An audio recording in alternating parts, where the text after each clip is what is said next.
Welcome to SSP Success. This is your host Krish. Today we are going to talk about Iran and Israel conflict. Tensions in the Middle East have once again reached the boiling point. Israel and Iran, two powerful nations locked in a deadly confrontation. But what sparks this latest conflict? And what does it mean for the future of the world? Stay with us for the next few minutes to get the full picture. अगर हम Iran और Israel की history की बात करें, जब 1948 में Israel बना तो ईरान ने उसको 1949 में ऑफिशियली रिकॉग्नाइज किया। शाह पल्लावी के टाइम पे ईरान और इसराइल के रिलेशन बहुत स्ट्रांग थे। इकोनॉमी और मिलिट्री दोनों लेवल पे कॉपरेशन थे।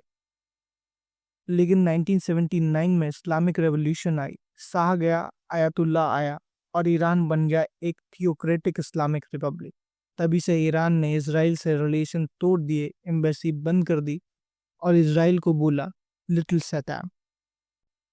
1980 से लेकर 2010 तक शैडो वॉर और सीक्रेट ऑपरेशन चलते रहे। 1980 से ईरान ने हिजबुल्लाह जैसे ग्रुप्स को सपोर्ट करना शुरू कर दिया जो इसराइल के अगेंस्ट एक्टिव थे। 2010 में एक बड़ा साइबर अटैक हुआ, स्टक्सनेट, जो न्यूक्लियर साइट पर था। यह यूएस और इसराइल का जॉइंट ऑपरेशन माना जाता है। 2012 में एक Iranian nuclear scientist Mustafa Ahmadi Roshan Tehran में मारे गए, जिसका ब्लेम भी इसराइल पर गया। अब यह प्रॉक्सी फाइट से मिलिट्री स्ट्राइक्स की ओर बढ़ने लगे। 2006 में हिजबुल्लाह और इसराइल के मध्य युद्ध हुआ। ईरान ने फुल सपोर्ट दिया हिजबुल्लाह को। 2018 में यूएस ने ईरान न्यूक्लियर डील से एग्जिट किया और इसराइल ने इसको सपोर्ट किया। 2020 में यूएस ने आईआरजीसी क्वाड फोर्स के चीफ कासिम सुलेमानी को ड्रोन स्ट्राइक में मार दिया। टेंशंस और भी बढ़ गए। 2024 में डायरेक्ट कॉन्फ्लिक्ट स्टार्ट हो गया। अप्रैल 1, 2024 इसराइल ने दमास्कस में ईरान के कॉन्सुलेट पे स्ट्राइक किया। टॉप आईआरजीसी जनरल्स मार दिए। अप्रैल 13, 2024 ईरान ने बड़ा रिटेलिएशन किया। 300 ड्रोन्स एंड मिसाइल भेजे इसराइल पर, लेकिन ज़्यादा इंटरसेप्ट हो गए। अप्रैल 19, 2024 इसराइल ने फिर से ईरान के रडार साइट्स पर स्ट्राइक किया और उसे तबाह कर दिया। 2025 में इसराइल ईरान कॉन्फ्लिक्ट की शुरुआत क्यों हुई?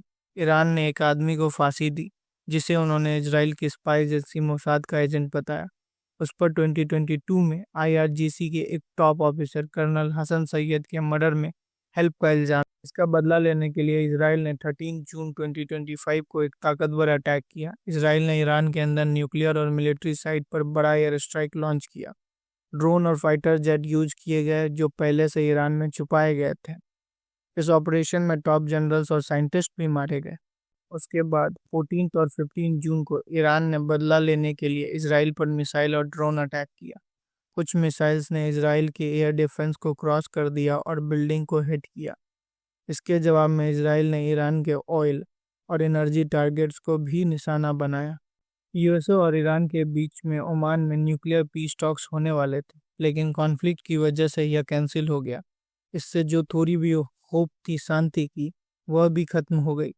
एक लाइन में अगर समझो तो जहां पहले प्रॉक्सी वॉर चल रही थी, अब दोनों देश खुद फ्रंट पर लड़ रहे हैं। यह सिर्फ इसराइल और ईरान तक लिमिटेड नहीं है, पूरे मिडल ईस्ट में वॉर फैल सकता है। अब सबसे इम्पोर्टेंट सवाल, इस कॉन्फ्लिक्ट में इंडिया के लिए क्या मतलब है? इंडिया के दोनों देशों से अच्छे संबंध हैं, इसराइल से भी और ईरान से भी। इसराइल के साथ हमारे डिफेंस रिलेशन काफ़ी गहरे हैं। मिसाइल, ड्रोन्स और एडवांस टेक्नोलॉजी इंडिया इसराइल से खरीदता है। इसराइल ने काउंटर टेररिज्म में भी भारत का साथ दिया है। ईरान के साथ हमारी ज़रूरत है तेल, गैस और चाबार पोर्ट, जिसके जरिए हम अफगानिस्तान और सेंट्रल एशिया तक पहुंच सकते हैं। इंडिया की पोजीशन काफ़ी डेलिकेट है। अब तक इंडिया ने बैलेंस स्टैंड लिया है, शांति और पेशेंस की बात की है। External affair minister S Jaishankar ने भी कहा हमें तनाव कम करना चाहिए। वेस्ट एशिया में जंग सिर्फ उनका नहीं, पूरे विश्व का नुकसान करेगी। इंडिया भी उससे बचेगा नहीं। पर इंडिया के लिए यह कॉन्फ्लिक्ट क्यों मैटर करता है? पहला, ऑयल प्राइसेस। जैसे ही मिसाइल्स चलेंगे, क्रूड ऑयल के दाम ऊपर चढ़ जाएंगे। इसका मतलब पेट्रोलियम और डीजल इंडिया में महंगा हो सकता है। दूसरा, इंडियन सिटीजन्स। इसराइल और ईरान दोनों में हजारों भारतीय रहते हैं। अगर सिचुएशन बिगड़ेगी तो इवैक्यूएशन करना पड़ सकता है। तीसरा, ट्रेड रूट्स। अगर यह जंग पर्शियन गल्फ तक फैल गई तो इंडिया का ट्रेड रूट यूरोप तक ब्लॉक हो सकता है। और सबसे बड़ा कंसर्न, रीजनल स्टेबिलिटी। अगर यह कॉन्फ्लिक्ट और बढ़ेगा तो लेबनान, सीरिया या पाकिस्तान तक भी पहुंचा जा सकता है और वो सिचुएशन इंडिया के सिक्योरिटी के लिए बहुत डेंजरस हो सकती है। Should global power intervene in this matter? आपकी क्या राय है? कमेंट कर हमें बताइए। अगर आपको यह वीडियो अच्छी लगी हो लाइक कीजिए, सब्सक्राइब कीजिए और कमेंट कीजिए। तब तक के लिए जय हिंद, जय भारत।